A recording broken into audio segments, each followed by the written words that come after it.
यानंतर आजपर्यंत आपण ऐकलं होतं की साखर सम्राट असतात, शिक्षण सम्राट असतात, पण या महाराष्ट्रामध्ये शेतकऱ्यांच्या, कष्टकऱ्यांच्या, गोरगरिबां वंचितांसाठी आंदोलन करणारे हे महाराष्ट्रातील आंदोलन सम्राट शेतकऱ्यांचे कैवारी सन्माननीय सदाभाऊ खोत यांनी या ठिकाणी प्रबोधन करायचं आहे। आपण पाहताय व्हायरल इंडिया। या ठिकाणी मार्केटवाडीतून सदाभाऊ खोत भाषणासाठी उठलेले आहेत। संपूर्ण भाषण त्यांना आपल्याला ऐकायचंय फक्त आणि फक्त व्हायरल इंडियावरती। तर थेट आपण या ठिकाणी जाऊयात सदाभाऊ खोत लाईव्ह। उपस्थित असलेले माझे सहकारी बहुजन समाजाचे नेते, नवनिर्वाचित आमदार गोपीचंद पडळकरजी, माझे दुसरे सहकारी भावी आमदार राम सातपुतेजी आणि व्यासपीठावरील सर्वच प्रमुख, मी सगळ्यांचे दिलगिरी व्यक्त करतो, कारण सगळे या ठिकाणी माळशिरस तालुक्यातले नेते मंडळी बसलेले, या सगळ्यांनी या तालुक्यामध्ये प्रस्थापितांना घाम फोडलेला होता आणि तुम्ही सगळे गावगाड्यातली शेताभातात राबणारे माझे शेतकरी, तरुण मित्र आणि माता भगिनी आणि पत्रकार भावांनो, मी मार्केटवाडीला खऱ्या अर्थानं दंडवत घालायला आलोया।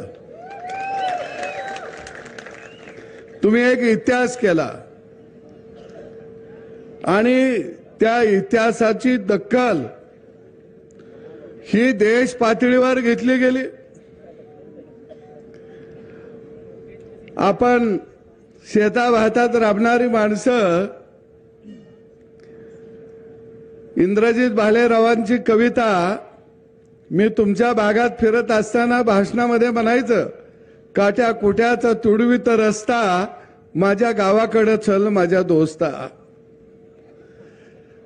काट्या कुट्याचा तुडवीत रस्ता, माझ्या गावाकडे चल माझ्या दोस्ता। इथं मातीत मळतात माणसं, कशी खातात जीवाला कसता, माझ्या गावाकडे चल माझ्या दोस्ता। ही कविता आपण म्हणायचं इंडियातल्या पोरानं गावाकडे यावं, गावातली माणसं कशी उन्हा तानामध्ये राबतात बघावं, ते कशी हाला अपेष्टामध्ये जगतात ते बघावं, त्यांचं खळं कसं लुटलं जातं या आणि त्याच्या हातात एंडो सल्फानचा डबा येतो या, ते न बघायला यावं। खळं कोण लुटतं या त्याला कळावं म्हणून गावाला यावं। पण मार्केटवाडी गाव भाग्यवान आहे, खळं लुटणारा गावात आला। केवढं भाग्यवान पडळकर साहेब।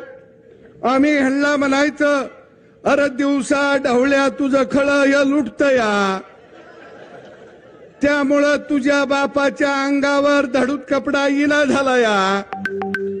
ते म्हणायचं ते गावल कुठं, पण मार्केटवाडी बादर आहेत, त्याला गुलवत गुलवत गुलवत बरोबर गावाकडे आणलं।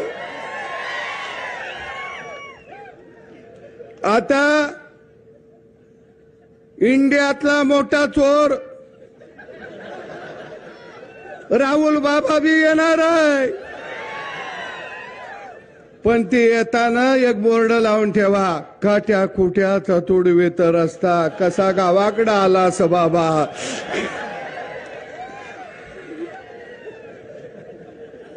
म्हणजे राहुल बाबा कुठं जात होतं, अमेरिकेला, जपानला, रशियाला, त्याला माहीतच नाही की या इंडियामध्ये भारत नावाचा देश आहे आणि साधी साधी दगड मातीची बी घरं आहेत।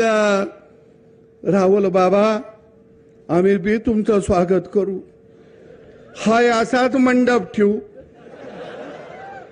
तुम्ही म्हणला तर भटजीला बी बोलू, कारण गावाकडच्या मंगलाष्टका ऐका जरा कशा असत्या त्या।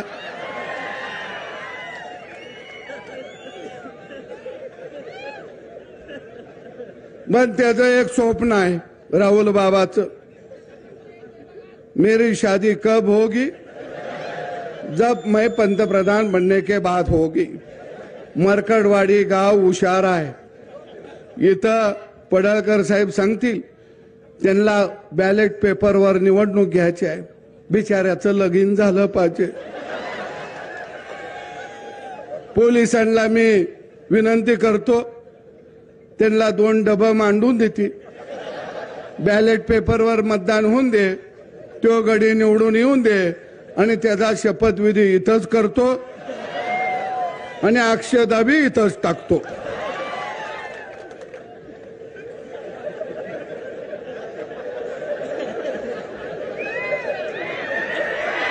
पण पवार साहेब लय हुशार आहे. त्याच्या लक्षात आलंय की आपण हरायला का लागलो त्याच्या लक्षात आलं. आणि म्हणून पहिल्यांदा बारक्या गावात येऊन पवार साहेब बसलं. का बसलं? पहिल्यांदा राजकीय हत्या त्यांची झाली 50-60 वर्षात. पहिल्यांदा ते गैवर घालायला गावात आलं. पण त्याला कसं गैवर घालायचं आपण सांगितलं पाहिजे. आपल्या गावगाड्यात असतो का नाही गैवर, आता तुला कोण आहे का ग,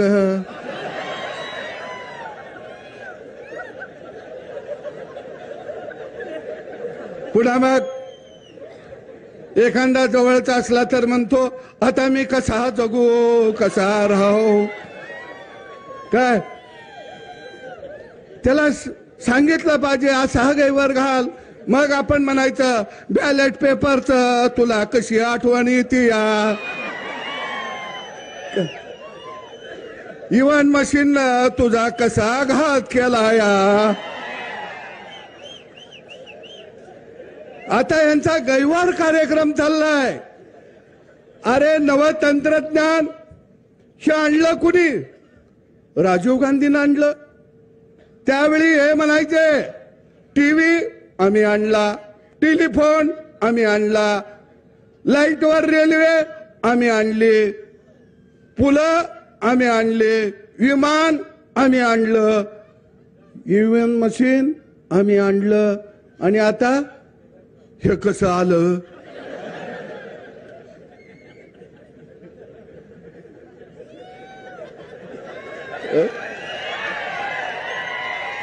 हे ईव्हीएम मशीन कसं आलं? गोपीचंद पडळकर निवडून आलं. आता हे असं चाललंय. काय तुम्हाला ह्यांना बॅलेट पेपर का पाहिजे माहिती आहे का? बॅलेट पेपरवर मतदान झालं, पोलिंग बूथवर टप्पवी हीच मारती ती. तुम्ही म्हणणार कस काय, माझ्याकडे चितार येत आहे.